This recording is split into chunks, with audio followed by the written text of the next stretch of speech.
Come on, little man. 3 decades of drug addiction have taken almost everything Richard Duckett held dear, save for his 4-legged flatmates. They really are good for my mental health. They make a huge difference. Someone that's pleased to see you when you get home. At his lowest depth, Richard was spending $300 a day on heroin, a habit funded by white-collar crime.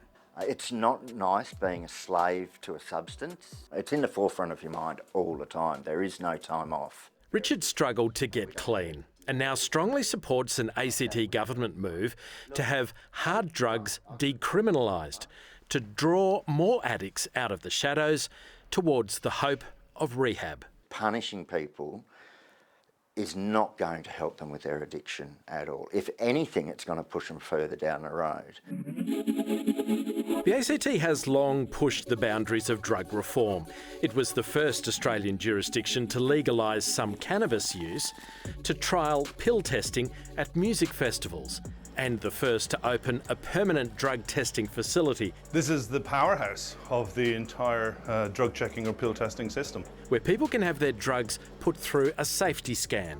Those who would argue for a drug-free Australia, I respect them, but I honestly think that's just magical thinking. We will never have a drug-free Australia. But the ACT's latest proposal to keep addicts out of jail will take Australian drug reform into bold new territory. The last thing that someone needs when they're experiencing problematic substance use and the chaos that comes with that is to be more disconnected from their community. That's what incarceration does.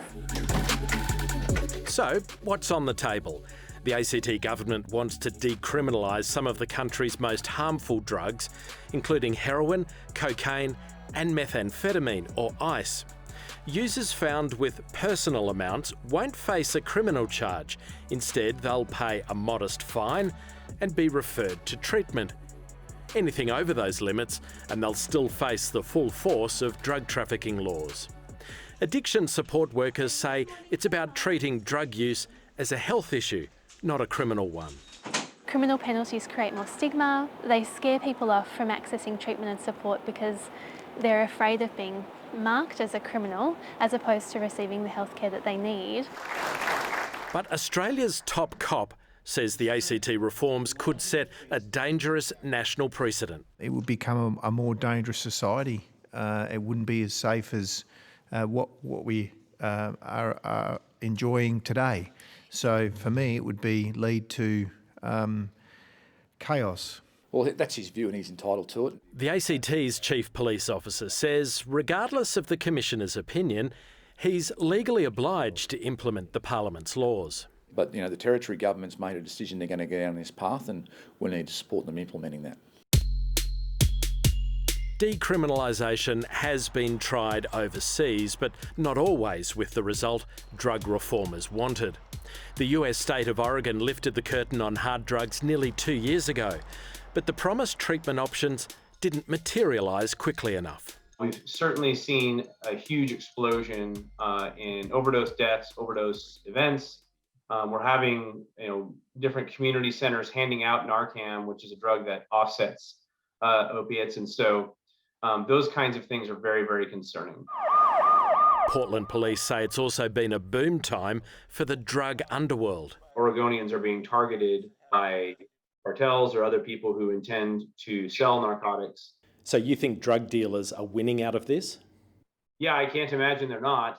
Back in Canberra, the government believes decriminalisation has widespread community support, but it's the inclusion of ice on the list of drugs that's proving most controversial. 1.5 grams of ice equals 15 hits of ice.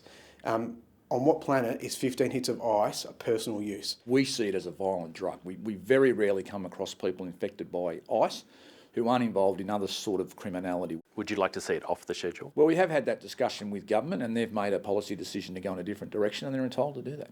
Critics see it as an admission that Australia's war on drugs has finally failed. But for Richard Duckett, it's about treating drug users with compassion rather than as criminals. We've got everything to gain, and I just don't see what we've got to lose. What we're doing now isn't working. We need to try something else. The drug reforms are expected to be passed by ACT politicians in September. Craig Allen, ABC News, Canberra.